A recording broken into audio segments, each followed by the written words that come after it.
Next நம்ம பார்க்க போறது வந்து என்ன பண்ணணும்னா ஆக்சிடேஷன் ரிடக்ஷன் பொட்டன்ஷியல், அதர்வைஸ் சிம்பிளா ரிடாக்ஸ் பொட்டன்ஷியல் அப்படின்னு சொல்லலாம். ஸோ நான் லாஸ்ட் ஸ்லைட்லேயே வந்து சொல்லியிருக்கோம் என்ன பண்ணோம்னா ஒவ்வொரு சப்ஸ்டன்ஸும் ரிடாக்ஸ் பேர்ஸ் அப்படின்னு ஒவ்வொரு சப்ஸ்டன்ஸும் எவ்வளவு அளவு வந்து எலக்ட்ரானை லாஸ் பண்ணும் கெயின் பண்ணுங்கிறது அந்த சப்ஸ்டன்ஸோட நேச்சரை பொறுத்தது. அதுதான் சொல்லுவோம்.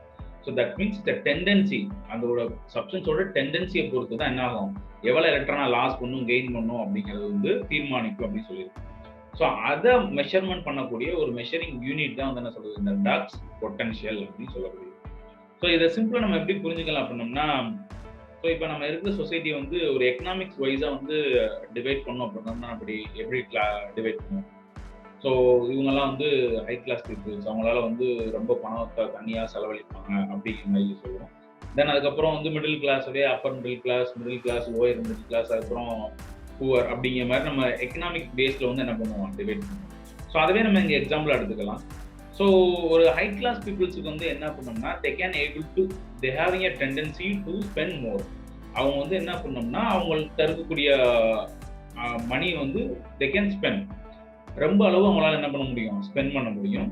ஸோ அதே மாதிரி மிடில் கிளாஸ்க்கு வரும்போது அவங்களோட டெண்டன்சி லூஸ் பண்ணக்கூடிய மணியோட ஸ்பெண்ட் பண்ணக்கூடிய மணியோட அளவு வந்து என்ன குறையும். ஸோ இன்னும் அதுக்கு கீழே லோயர் மிடில் கிளாஸ் போகும்போது அந்த டெண்டன்சி வந்து என்ன ஆகும், இன்னும் குறையும். So based upon there tendency to spend அமௌண்ட்டை பொறுத்து நம்ம என்ன பண்ணுவோம், வேற வேறையா கிளாஸிஃபை பண்ணுவோம். அதே மாதிரி தான் இங்கே ரிடாக்ஸ் பொட்டன்ஷியல் வந்து பார்த்தீங்கன்னா நம்ம வந்து பேஸ்ட் அப்பான் எவ்வளோ எலக்ட்ரானை லூஸ் பண்ண முடியும், எவ்வளோ எலக்ட்ரானை கெயின் பண்ண முடியும் அப்படிங்கிறத வச்சு நம்ம என்ன பண்ணுறோம், டிவைட் பண்ண முடியும். ஸோ இப்போ நம்ம வந்து ஹை கிளாஸ் மிடில் கிளாஸ் அப்படிங்கிறத பிரிக்கும்போது சில கிரிட்டீரியாஸ் வச்சுருப்போம். என்னென்ன கிரிட்டீரியாஸ் வச்சுருப்போம், ஸோ மந்த்லி இவன் வந்து இவ்வளோ மணி வந்து ஏர்ன் பண்ணுறான், இவன் பிஸ்னஸில் வந்து மந்த்லி வந்து 1 லட்ச ரூபா சம்பாதிக்கிறான், இவன் வந்து இந்த வேலை பார்க்குறான், அவன் வந்து மந்த்லி ஒரு அமௌண்ட் வந்து சம்பாதிக்கிறான், ஸோ இவன் வந்து இந்த வேலை பார்க்குறான், இவ்வளோ அமௌண்ட் தான் சம்பாதிக்க முடியும். ஸோ ஒரு 1 லட்ச ரூபா சம்பாதிக்கிறவனால வந்து ஒரு மாதத்துக்கு வந்து 30,000 ரூபா ஸ்பெண்ட் பண்ண முடியும், இல்லை 40,000 ரூபா ஸ்பெண்ட் பண்ண முடியும் லாவிஷா. ஒரு 20,000 ரூபா சம்பாதிக்கிறனால ஒரு 10,000 தான் ஸ்பெண்ட் பண்ண முடியும் அப்படின்னு சொல்லுவாங்களா. ஸோ அது மாதிரி சில ஃபேக்டர்ஸ் இருக்கு. ஸோ இந்த ஃபேக்டர்ல ஒரு மாச சம்பளத்துல எவ்வளவு அமௌண்ட் ஸ்பெண்ட் பண்ண முடியும் அப்படிங்கிறத வச்சு நம்ம கிரைட்டீரியா பண்ற மாதிரி இந்த ரிடாக்ஸ் பொட்டன்ஷியல் வந்து ஒரு specific condition, specific temperature, specific பீரியட்ஸ்ல அந்த சப்ஸ்டன்ஸ் எவ்வளவு அமௌண்ட் எலக்ட்ரானை வந்து லாஸ் பண்ண முடியும், கெயின் பண்ண முடியும்ன்றத வச்சு தான் இதை கேட்டகரைஸ் பண்றாங்க. ஸோ இப்போ நம்ம இதே கிரைட்டீரியா பழைய பேக் டு கேட்டகரிக்கே வருவோம். இப்போ வந்து நம்ம சிம்பிளா இந்த ரிடாக்ஸ் பொட்டன்ஷியலை இப்படி கம்பேர் பண்ணலாம். இப்போ நான் கடைக்கு போறேன், கடையில போய் ஒரு 500 ரூபாய்க்கு ஒரு பொருள் வாங்குறேன். ஸோ நான் என் கையில இருக்கக்கூடிய ஒரு 500 ரூபாயை வந்து என்ன பண்றேன், லூஸ் பண்றேன்.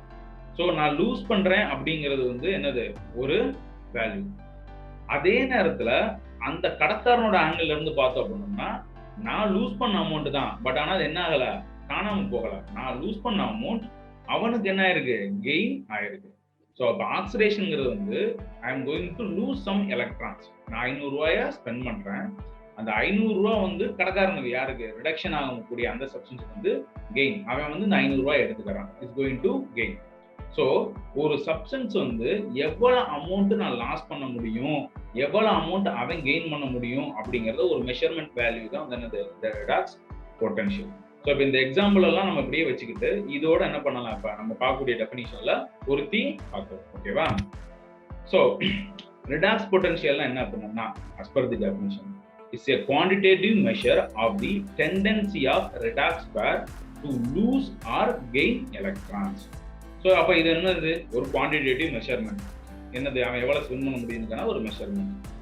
எவ்வளவு அமௌண்ட்டை வந்து இவன் லூஸ் பண்ண முடியும், இவன் கெயின் பண்ண முடியும் அப்படிங்கிறது வந்து காட்டக்கூடிய ஒரு quantitative measurement. So the redox potential is nothing but it's a quantitative measure of the tendency of lose or gain of electron. அவ்வளவுதான் டெஃபினிஷன். என்ன ஃபேக்டர்ல நான் சொன்னேன், மந்த்லி இல்ல அவனுக்கு வந்து 3 இல்ல பிரைஸ் மாதிரி அடிக்குதா அப்படிங்கிற மாதிரி ஒரு சில ஃபேக்டர்ஸ் வச்சு தான் நம்ம பிரிப்போம். அதே மாதிரி தான் இந்த ரிடாக்ஸ் பேர்ஸ் வந்து இந்த ரிடாக்ஸ் பொட்டன்ஷியல் எப்படி மெஷர் பண்றோம் அப்படின்னா ஸ்டாண்டர்ட்ஸ் ரிடாக்ஸ் பொட்டன்ஷியல் அப்படின்னு சொல்றது ஒரு குறிப்பிட்ட கண்டிஷன்ல. என்ன கண்டிஷன், pH 7ல 25 டிகிரி செல்சியஸ்ல இருக்கக்கூடிய போது அந்த சப்ஸ்டன்ஸ் எவ்வளவு எலக்ட்ரானை லாஸ் பண்ணும், எவ்வளவு எலக்ட்ரானை கெயின் பண்ணும் அப்படிங்கிறத மெஷர் பண்ணி அதை சொல்றதுக்கு பேர் தான் என்ன பேரு, இந்த ரிடாக்ஸ் பொட்டன்ஷியல். ஒரு மாசம் சம்பாதிக்கக்கூடிய அளவுல இருந்து எவ்வளவு அளவு அவன் கெயின் பண்ணுவான், இல்ல மாச சம்பளமா எவ்வளவு வந்து கெயின் பண்ணுவான், மாச சம்பளத்துல இருந்து எவ்வளவு லூஸ் பண்ணுவான் அப்படிங்கறத வந்து சொல்லக்கூடியது மாதிரி தான் என்னது ஒரு கம்பேரிஷன். ஓகேவா? ஸோ இப்போ அதுக்கான டேபிள்ஸும் வந்து என்ன பண்ணிருக்கு இதுல கொடுத்துருக்கு. இந்த ரிடாக்ஸ் பேர் எல்லாமே கொடுத்துருக்கு. Succinate, alpha, ketoglutarate, NADH, NADH, NADP, NADH, so இது மாதிரி எல்லாமே லிஸ்ட் அவுட் பண்ணியிருக்கு. ஸோ இதுல பார்த்தோம்னா 2 சிம்பிள் இருக்கு, negative simple and positive simple. So negative simple, positive simple நம்ம எப்படி ஈஸியா புரிஞ்சுக்கலாம் அப்படின்னு பாத்தீங்க அப்படின்னா, more negative symbol it indicate greater tendency to lose electron. So இப்போ உதாரணத்துக்கு வந்து succinate, alpha, ketoglutarate redox standard redox potential வந்து பாத்தீங்கன்னா -607. இதை வந்து ஒரு ஆளா நம்ம கன்சிடர் பண்ணோம்னா, அந்த ஆளு வந்து ஒரு மாசத்துக்கு 67% வந்து பணத்தை ஃபுல்லா என்ன பண்ணுவான், ஸ்பெண்ட் பண்ணுவான் அப்படிங்கிற மாதிரி நம்ம வச்சுக்கலாம். அவன் வருமானத்துல 100%த்துல இருந்து 67% சம்பளத்தை இல்லாட்டி பணத்தை வந்து அவன் என்ன பண்ணுவான், ஸ்பெண்ட் பண்ணிடுவான். ஸோ அப்போ தான் வந்து அவன்கிட்ட வந்து என்ன பண்ண முடியும் அப்படின்னா, நம்ம இன்னும் கொஞ்சம் ஸ்பெண்டிங் வந்து இன்க்ரீஸ் பண்ண முடியும், இல்லாட்டி அவன் வந்து ரொம்ப பணத்தை வந்து செலவழிக்கக்கூடியவன் அப்படிங்கிறத நம்ம புரிஞ்சுக்கலாம். So more negative means he can able to spend more amount of electrons. மணிங்கிறத நம்ம இங்க எலக்ட்ரானா வச்சுக்கிறோம். ஸோ அப்படியும் பிளஸ் சிம்பிள் வச்சுக்கிட்டோம் அப்படின்னா, ஸோ இவெல்லாம் பிசினஸ் பண்றவனை வச்சு நம்ம கோரிலேட் பண்ணிக்கலாம். ஸோ இப்போ வந்து உதாரணத்துக்கு வந்து பாத்தீங்க அப்படின்னா, லாஸ்ட் ஹையஸ்ட் வேல்யூ வந்து பாத்தீங்கன்னா ஆஃப் மாலிகுலர் ஆஃப் ஆக்சிஜனும் வாட்டரும் இருக்கு. அதோட ரிடக்ஷன் பொட்டன்ஷியல் வேல்யூ வந்து என்ன பண்ணோம்னா +0.82. ஸோ அது வந்து என்ன பண்ணோம்னா 82% வந்து என்ன பண்ணும், ப்ராஃபிட் கெயின் பண்ணும் அப்படிங்கிறத நம்ம புரிஞ்சுக்கலாம். ஸோ அவன் லாஸ் பண்ணுவான், இவன் கெயின் பண்ணுவான். ஸோ பிளஸ் வச்சோம் அப்படின்னோம்னா he can able to spend gain that much amount of income அப்படிங்கிற மாதிரி வச்சுக்கலாம். So the negative symbol is indicate the loss of electron.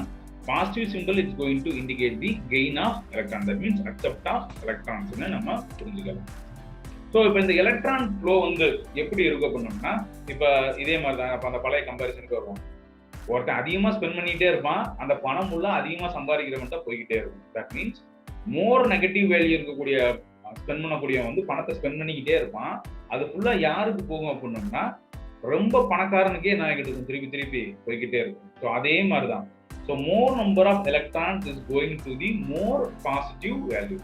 So எவன் அதிகமாக ஸ்பெண்ட் பண்றான்னா அவன்கிட்ட இருந்து அதிகமாக பணம் வச்சிருக்கவன்ட்டா போகும். ஸோ அதுதான் அதுக்கான meaning. So the electrons flow the redox pair from the more negative value to redox pair with more positive value. இந்த பக்கம் லோல இருந்து இந்த பக்கம் ஹைக்கு போறது தான் அந்த நார்மல் கான்செப்ட். ஸோ அதுதான் வந்து இந்த ஸ்லைட்ல நம்ம எக்ஸ்பிளைன் பண்ணியிருக்கோம். ஸோ இதுதான் என்னது ரிடாக்ஸ் பொட்டன்ஷியல் அப்படின்னு சொல்லப்படுது. ஓகே.